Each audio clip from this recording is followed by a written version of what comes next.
ഞങ്ങള് പത്തനംതിട്ടയിൽ പോയി. എം ജി കണ്ണൻ എന്ന പ്രതിപക്ഷ നേതാവും KPC പ്രസിഡന്റും KC ഒക്കെ അദ്ദേഹത്തെ പറ്റി പോസ്റ്റ് ചെയ്തു. ഒരു സാധാരണ ചുറ്റുപാടിൽ നിന്ന് വളർന്നു വന്ന് 42 വയസ്സ് മാത്രം പ്രായമുള്ള എന്റെ അതേ പ്രായത്തുള്ള ഒരാള് 2 ദിവസം വിളിച്ചിട്ട് സന്തോഷം കൊണ്ട് ഇരിക്കാൻ വയ്യ എന്ന് പറഞ്ഞ ഒരാളുടെ മൃതദേഹം ഇന്നലെ കണ്ടു നിൽക്കേണ്ടി വരിക. 9ഉം 14ഉം വയസ്സ് മാത്രമുള്ള 2 മക്കളാണ്. 2 വയസ്സ് മുതൽ ആ ചെറിയ കുട്ടിയെ ക്യാൻസറിന്റെ ട്രീറ്റ്മെന്റിന് വേണ്ടി 7 കൊല്ലം കൊണ്ടു നടന്നിട്ട് 9ാമത്തെ വയസ്സ് കഴിയുമ്പോൾ അതൊന്ന് മാറി എന്ന ആശ്വാസത്തിലേക്ക് ആ കുടുംബം വരുമ്പോഴത്തേക്കുമാണ് ഇന്നലെ നിശ്ചലമായ MG കണ്ണന്റെ മൃതദേഹം ആ കുടുംബം കാണുന്നതായിട്ട് വരുന്നത്. ഈ തിരുവനന്തപുരത്തെ രവിശങ്കർ, നമ്മുടെ കൊല്ലത്തെ സുധീർ ശാസ്താംകോട്ട്, ഇവിടെ ഇപ്പോ സ്ട്രോക്ക് ബാധിച്ച് ചികിത്സയിൽ നിന്ന് തിരിച്ചു വരാൻ ശ്രമിക്കുന്ന വിനോദ് കോട്ടുകാൽ, നമ്മുടെ പ്രകാശേട്ടനും സതീഷേട്ടനും ഉൾപ്പെടെയുള്ള ആളുകൾ.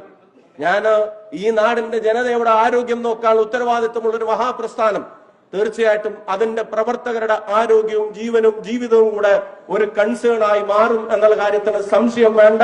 നമ്മൾ ഒരുമിച്ച് തന്നെ ഈ പ്രസ്ഥാനത്തിന്റെ സാധാരണ പ്രവർത്തകൻ, അവൻ പൊതുപ്രവർത്തനത്തിന്റെ തിരക്കുകൾക്കിടയിൽ പലപ്പോഴും കുടുംബത്തിന്റെ അംഗീകാരത്തിന്റെ പുറത്തും അവർ പറയുന്ന പരാതികളും പരിവട്ടങ്ങൾക്കും അപ്പുറത്ത് പോലും ഉത്തരവാദിത്തങ്ങൾ ഏറ്റെടുക്കുമ്പോ ചിലപ്പോൾ ഒരു പഞ്ചായത്ത് മെമ്പർ പോലും ആയിട്ടുണ്ടാവില്ല, എന്നാലും പാർട്ടി പറയുന്ന ഉത്തരവാദിത്തങ്ങൾ ഏറ്റെടുക്കുമ്പോ ഞങ്ങളെ പാർട്ടി ഏൽപ്പിക്കുന്നത് എന്താണെന്നുള്ള കൃത്യമായ ബോധ്യമുണ്ട്. ആ പ്രവർത്തകന്റെ തല താഴരുത്, അവന്റെ മനസ്സുമടുക്കരുത്.